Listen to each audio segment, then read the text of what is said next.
mods that are on the car. There is actually going to be a little bit more in this phase 3 than what would have been if I'd shot this a couple of months back, and that's just because I've had a little bit extra time to get some stuff on. So we will try and get we will get the rims and tyres that are on the car, the snorkel and airbox. We've got the roof rack that's on. We have obviously the drawers that are in that has been featured in another video, but we'll touch on that as well.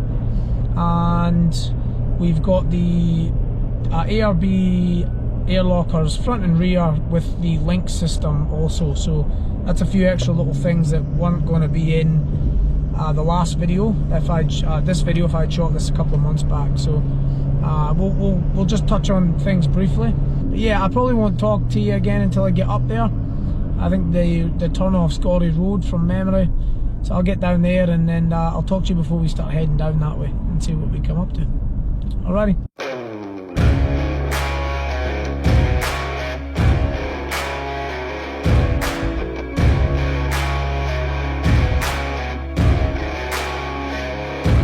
Yeah, oh my Lord, watch me sway. Darkness falls and we all pray, hoping for the light of day. Down to the river, I have held the devil's hand, felt the weight of my own sin, burdened by the heart of man. Down to the river, down to the river. Oh, bury me, carry me, oh, far beneath, oh, fire and water me, going down deep, saying, just pulled up. A little stop off here just at the start of Gorey Road. Probably knock some air out of the tyres and then yeah, head down to see what I can find. There's plenty of spots up here, so I'll just get set up, knock the air out, and then we'll get going. Mama taught me how to live, Daddy taught me how to give. Both of them had their own sins. Down to the river, every man has felt the shame. All our blood, it runs the same. Father, hear us as we pray. Down to the river, down to the river. Sing, oh, bury me, carry me, oh, far beneath. So that's air down. I just went to 25. I actually don't need to do the air or drop air because I know the road in. It's just a really easy driving gravel road, but I don't know what or where I'm going to be going. So I went down to 25. That should be able to cover most things here, and if I absolutely need to, I'll drop it down. But we'll just truck on in now and see what we can find. So probably won't record the rest of it, but when I get down there and get set up, we'll get into the phase 3.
So I actually made it to the spot where we shot the last time, but it's obviously been a long time since I've been here, and yeah, like I think I drove past the actual entrance a couple of times because I knew it wasn't far off one of the main tracks in, and yeah, I just kept missing it because you know, it's not as bushy and green as it was the last time, so it took me a little bit longer to find it than I thought it would. So, but we're here. It's nothing special. It's just got a few trees here that I'm using as shade, and yeah, we'll get into it. We'll start on the inside just because it gets me out the sun, and then we'll work our way out. We'll probably go to the front of the car, to the back, and then and see what happens. Inside. So the last time on one of the videos I said it was going to stay clean, and I think the way that I sort of run things, this is probably as clean as I'm going to be able to keep it. Pretty much since last time, we've had this put in. And this little gizmo here, if I flick the car on, is the ARB LINX. As I've got my 3 batteries running off it, so the front 2 there, the main and the auxiliaries, are the twin cranking batteries at the front, and that's controlled by the little button here that can link them, and then obviously my lithium that's in the rear is also ran off this as well. So I thought that was pretty cool that I could have three batteries being monitored all the time. And this LINX thing for me was, I actually won it down at the Perth 200 series meet down at ARB at the Cannonvale. I probably wouldn't have bought it because it's quite a pricey unit. But you know, since I won it, I thought I might as well put it in. And just to be able to watch those 3 all the time is pretty cool. The other thing that I think is going to be real handy for me is the speed gauge, because my speedo is a couple of k's out because of the tyres that I've put on, and so that's a real handy one to have, because sometimes I don't always turn this on, so having that there on all the time is good. I can see my speed. The other thing that's run through LINX is, if I look down here, so I have ARB lockers now, so that's the compressor and the rear and the front locker. So that is on separate switches, but I also have it running through the LINX as well. And just because it's capable of doing that, and you know, if I ever have an issue with one of the switches, I know I can do it through the LINX, and vice versa. If I run into a problem with the LINX system, I still have a manual switch there that I can play with them with. And it's the same as my spotlights. So another feature, I mean, there's loads of features in the LINX. You can buy modules that run all sorts of different stuff, but another feature of the LINX is you can run your spotlights through it. So I have got them through the LINX, but I also kept my manual switch as well. The majority of the time I leave it on that screen, and that's the one that I'll get most benefit of when I'm just doing day-to-day driving. I did get this is actually new. I did get an ultra gauge. So I used to run the scan gauge, and I was planning on putting it just in behind here, but the ultra gauge I seen on a few other review videos, and you know, scan gauge is I guess main competitor. I think there was just a few features that were standard in the ultra gauge that I would have had to program into the scan gauge. So I bought an ultra gauge and sold the scan gauge to my mate, so it was a win-win on both parts. And I keep it up here because you know, I don't have to look off the road really. I can just flick my eyes up to here and you know, see what my temps are doing. And if I start the car, it should pop on, and you'll get an idea of sort of what it's, you know, it's sort of there on my eye line all the time. So I've just got the engine temp, intake temp, yeah, torque converter, and the pan temp of the auto transmission. So that's a very interesting one for me. So that temp, when you're accelerating, anyone that's got a 200 or whatever and don't have anything to monitor temps with, that's an interesting one, and I would say definitely get something, because they temps range massively. And again, there's loads of videos out there that show the difference of these temps when you're accelerating, and the torque converters unlocked, let's say, and the temps are skyrocketing to compare to when it's locked up. And also on here I've got the engine load and an instant fuel, which probably won't be that accurate at the moment because I tend to not reset the thing when I top up. So that's just on there, and it is what it is. But seeing those temps,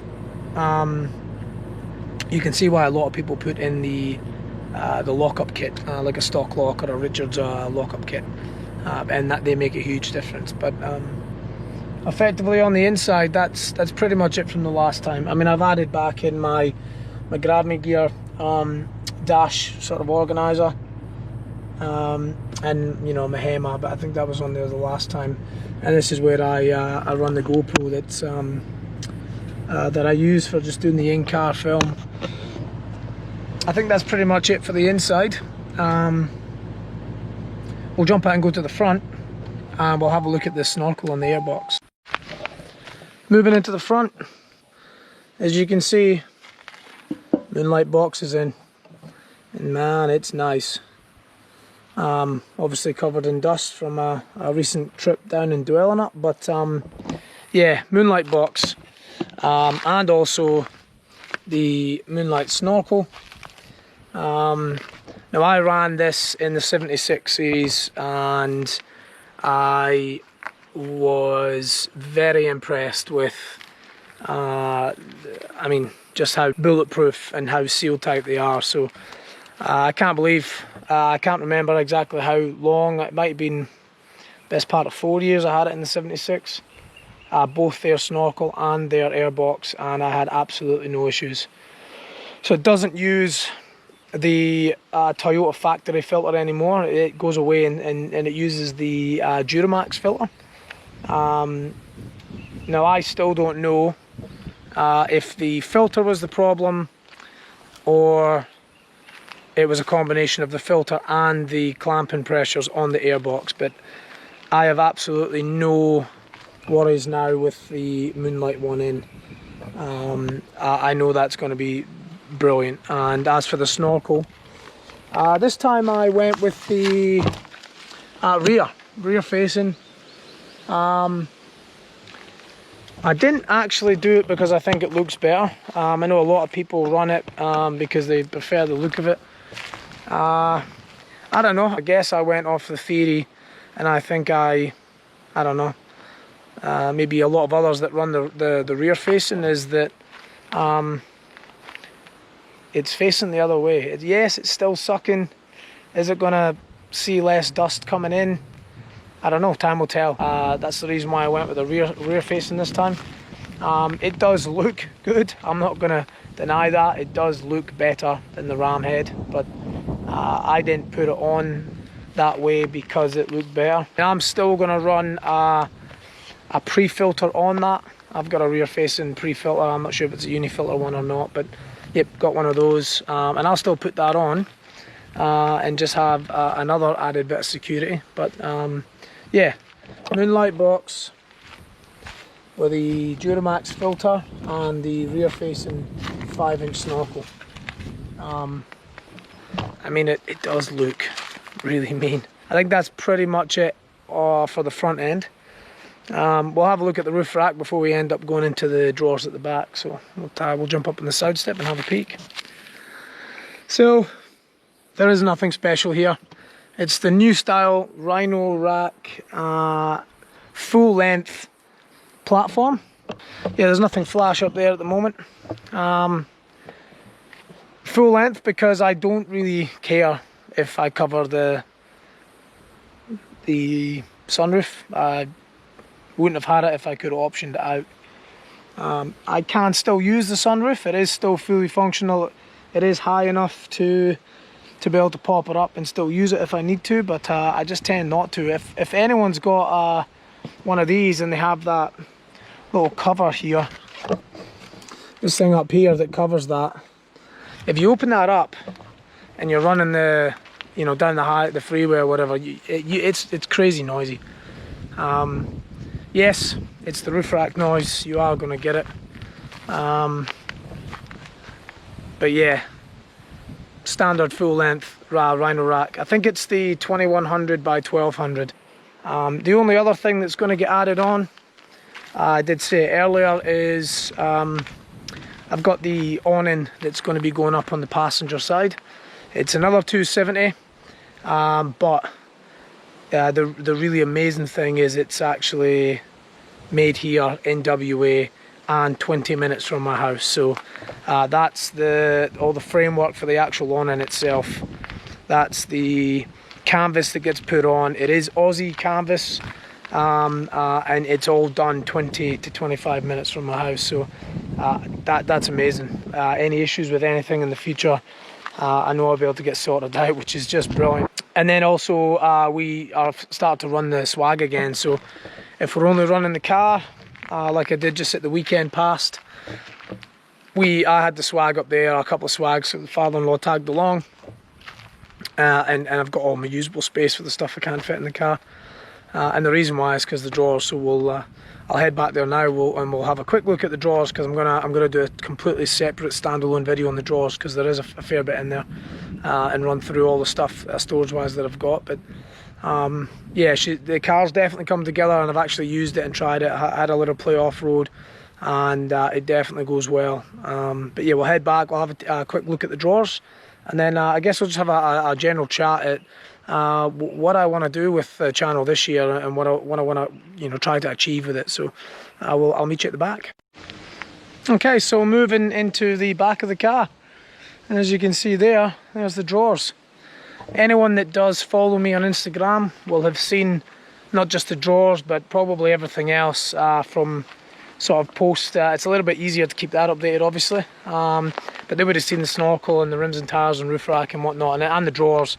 And anyone that would have been at the show and came down there and stopped in by the Black Label and RD Auto Electric's tent would have seen this stuff anyway. But just to quickly touch on it and a little bit of a closer sort of look at it, and I'll do a separate video on this by itself, like I said, but pretty much that's it.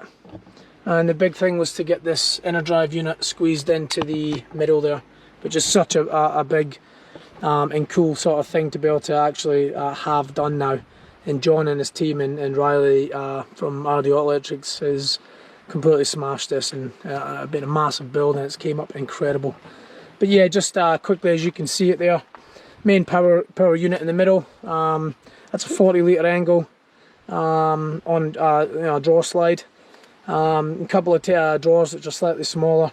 Little coffee machine in that little nook here, and then a little bit of storage above with the travel buddy mounted on the K-on shelf, and down the side the battery. But again, I want to leave that just as it is there, because that's going to be a separate video. We ran this just the weekend gone there. A bunch of us got together. We did a video with one of the channel, Braden from 4x4 Camping Adventures. We sort of did a 200 versus Y62. So I don't know when this video will be out, but it either might be up by then, or if I can get my act together and get this edited real quick, it'll still be to come out. So keep an eye on his channel for that. But yeah, I ran all this stuff that weekend. It was me and the father-in-law, so I didn't have the dog and the wife, but not much else would change in the way it performed. For the official shakedown trip, you could say. It did real well. Real happy with the battery capacity. Being able to run the oven and the coffee machine when we want it, and the induction cooktop and charge stuff, and you name it. And it was brilliant. And that's how the back is looking. Again though, I'll get a separate video on that.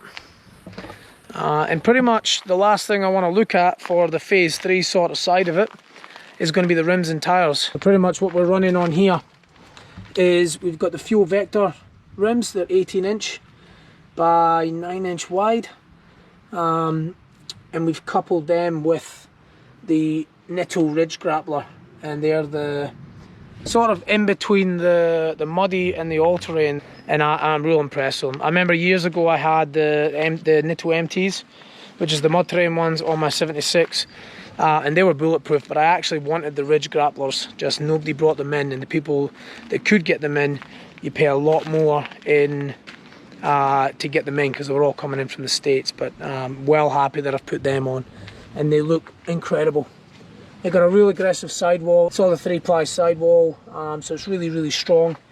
And the tyre themselves have got a real aggressive pattern on them, so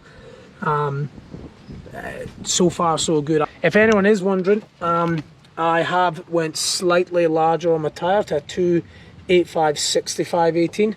The standard tyre size on there is 285/60/18, so it's ever so slightly larger. And yes, anybody that asked the question of do you get rubbing on here with a 285/65/18, the answer is yes, you definitely do, and it's on the mud flap. And there's obviously a real easy way to fix that, is cut it. I don't want to cut it. I did see somebody at the Perth 200 meet who had done a really cool thing, which I'm going to copy, and it's pretty much, you know, getting the hairdryer out and you know, heating up the guard and cable tying it back and keeping it back without actually having to cut it, and it was real neat and real tidy. So I'll probably end up doing that.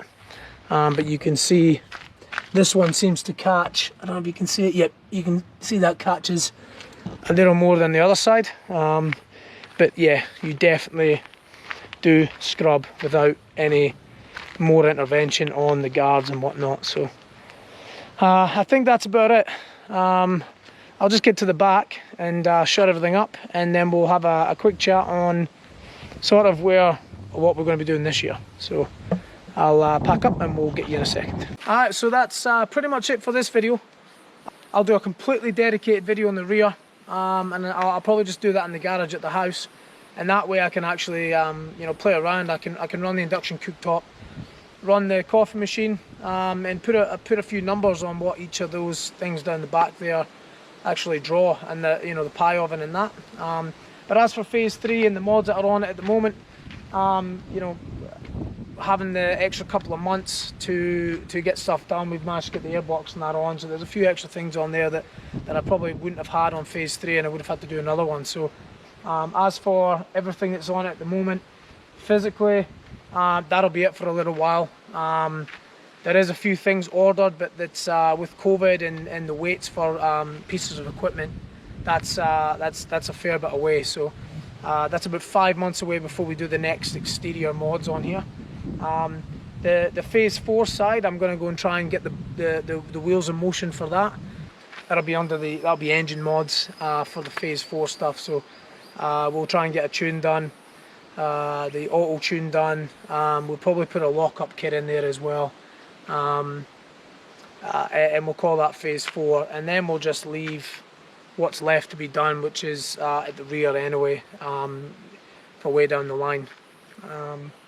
I am planning on getting more consistent with the videos now that the car's sort of ready, and I'm getting chewed by ants, man. Yeah, now that I've got that all on, we'll be getting out a lot more and doing some trip videos. So I am going to get more consistent with videos. I'm going to try and get this one done as quickly as I can and get it out.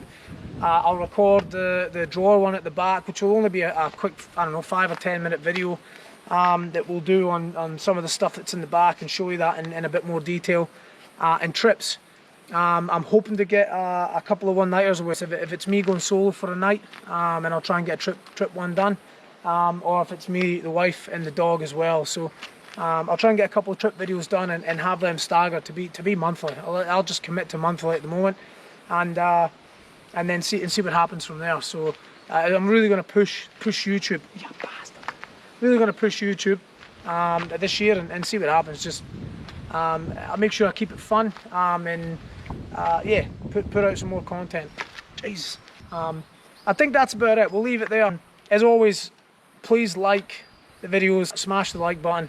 Yeah, subscribe, it makes me feel good. And you might just get a laugh at one of my videos. And obviously jump across to Instagram as well. I'll put all the stuff either in the description or on the back end of this video.